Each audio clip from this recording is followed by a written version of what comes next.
semuanya, selamat siang. Selamat datang kembali di podcast kami, Cerita Pasca Sarjana. Cerita edukatif ringan dan inspiratif.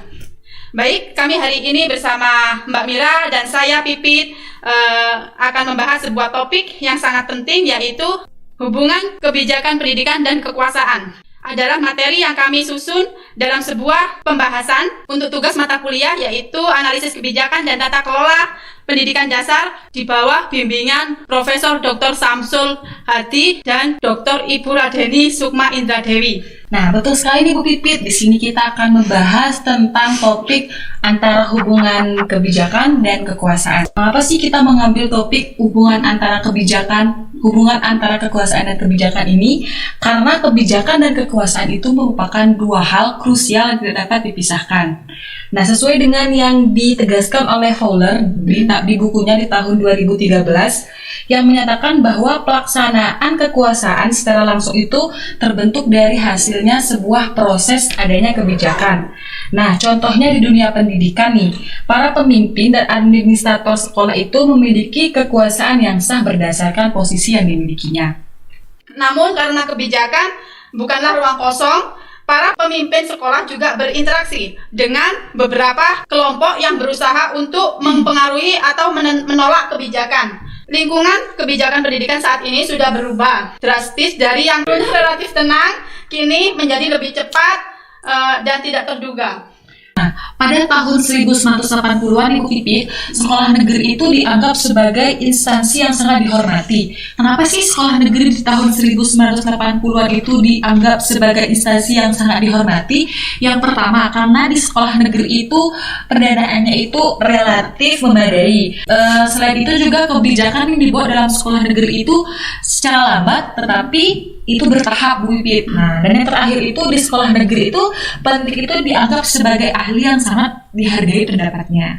Namun Mbak, semua itu berubah total sejak lahir tahun 1980-an Mbak Mira, didorong oleh tiga kekuatan. Yang pertama, perubahan ekonomi global yang membuat masyarakat lebih enggan untuk membayar pajak dan pemerintah fokus pada efisiensi. Kedua, tren demografi di mana penuaan populasi menghilangkan sumber daya publik ke pensiun dan perawatan kesehatan, mengurangi dana untuk sekolah Mbak Mira. Ketiga, pergeseran ideologi, yaitu dari isu kesetaraan ke isu keunggulan dan akuntabilitas. Akibatnya pendidik yang dulunya itu dianggap sebagai ahli yang pendapatnya sangat dihargai itu kini lebih sering dianggap sebagai sebuah beban ya, sebuah masalah seorang pendidik itu. Nah, situasi ini membuat pemahaman mendalam tentang apa sih kekuasaan itu. Nah, dikarenakan sekarang kebijakan yang ada itu bukan lagi tentang instruksi teknis yang netral, melainkan kebijakan itu adalah dari produk pertarungan dari sebuah kekuasaan. Kami ingin mengajak teman-teman memahami apa itu kekuasaan. Pada pembahasan kali ini menjelaskan bahwa kekuasaan adalah konsep yang selalu diperdebatkan sampai saat ini. Namun kami menggunakan definisi kerja yang lebih luas. Kekuasaan adalah kemampuan seseorang aktor untuk mempengaruhi perilaku aktor yang lainnya, Mbak. Oke, di sini tuh yang dimaksud aktor itu apa sih? Nah, yang pertama itu aktor itu bisa bersifat individu ataupun sekelompok orang. Nah, yang kedua itu kekuasaan itu bergantung pada sumber daya yang dimiliki. Mungkin seperti uang, ini lagi status sosial ataupun informasi yang dimiliki. Nah, yang ketiga itu kekuasaan ini bersifat relasional dan konstektual. Contohnya mungkin gini, sebagai pengawas sekolah itu memiliki kekuasaan di lingkungannya, tetapi sebagai seorang pengawas sekolah itu tidak memiliki kekuasaan di bidang legislatif. Nah, yang keempat, kekuasaan itu bisa bersifat simetris ataupun asimetris yang dapat digunakan secara distributif ataupun fasilitator. Baik, Mbak. Untuk memahami kekuasaan, kami menguraikan 3 dimensi yang dikembangkan oleh Lucas dan Gaventa. Satu, dimensi pertama, yaitu kekuasaan eksplisit. Ini adalah bentuk kekuasaan yang paling terlihat di mana ada konflik terbuka dan satu pihak berhasil memaksakan kehendaknya. Kekuasaan ini bisa berbentuk paksaan, seperti ancaman fisik atau dominasi ekonomi atau psikis gitu, yaitu menggunakan pengaruh terhadap karir atau kesejahteraan orang lain. Otoritas yang diterima secara sah dan tanpa syarat Persuasi yaitu upaya terbuka untuk mempengaruhi orang lain dengan meyakinkan mereka. Begitu. Oh, oke. Terus yang kedua itu ada dimensi mobilisasi bias. Apa sih dimensi mobilisasi bias itu? Nah, dimensi mobilisasi bias ini adalah kemampuan seseorang untuk mengontrol agenda ataupun kemampuan seseorang untuk menyembunyikan sebuah isu-isu tertentu yang tidak akan ingin dibahas lagi. Nah, kekuasaan itu bekerja dengan melembagakan aturan, prosedur, ataupun norma yang menguntungkan sekelompok yang bersifat simetris.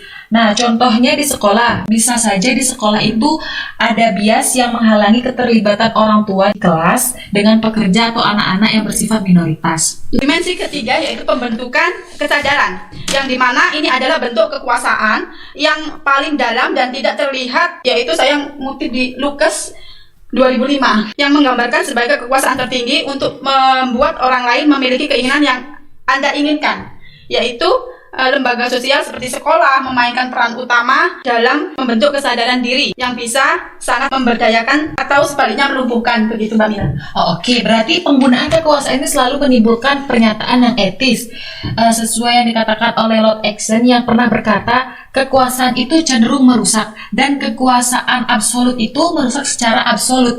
Namun sama sekali tidak menggunakan sebuah kekuasaan itu merupakan perilaku yang tidak etis. Betul, pembahasan ini menyarankan bahwa para pemimpin pendidikan harus menggunakan kekuasaannya secara sadar dan bertanggung jawab, menghindari penggunaan kekuasaan semata-mata sebagai tujuan untuk menikmati perasaan berkuasa itu sendiri. Untuk menggunakan kekuasaan yang secara etis, kita harus memiliki rasa hormat terhadap aktor lain, komitmen pada informasi yang valid, dan memberikan kebebasan memilih kepada mereka yang kurang berkuasa, begitu Mbak Mira.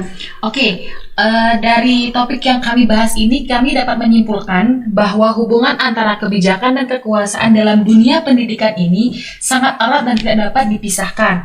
Nah, perubahan lingkungan sosial, ekonomi, dan politik juga sangat mempengaruhi peran dan distribusi kekuasaan dalam sistem pendidikan ini. Oleh karena itu, pemahaman mendalam tentang hubungan ini sangat penting agar proses kebijakan pendidikan dapat berjalan secara efektif, etis, dan berkeadilan. Berharap pembahasan ini bisa memberikan manfaat kepada pembaca sekalian, khususnya mahasiswa pendidikan dasar dari Universitas Negeri Malang. Baik, terima kasih teman-teman sudah mendengarkan penjabaran singkat tentang hubungan kebijakan dan kekuasaan. Saya Mira dan rekan saya Pipit mengucapkan terima kasih yang sebanyak-banyaknya. Mohon maaf jika ada salah kata. Sekian dan terima kasih. Wassalamualaikum warahmatullahi taala wabarakatuh.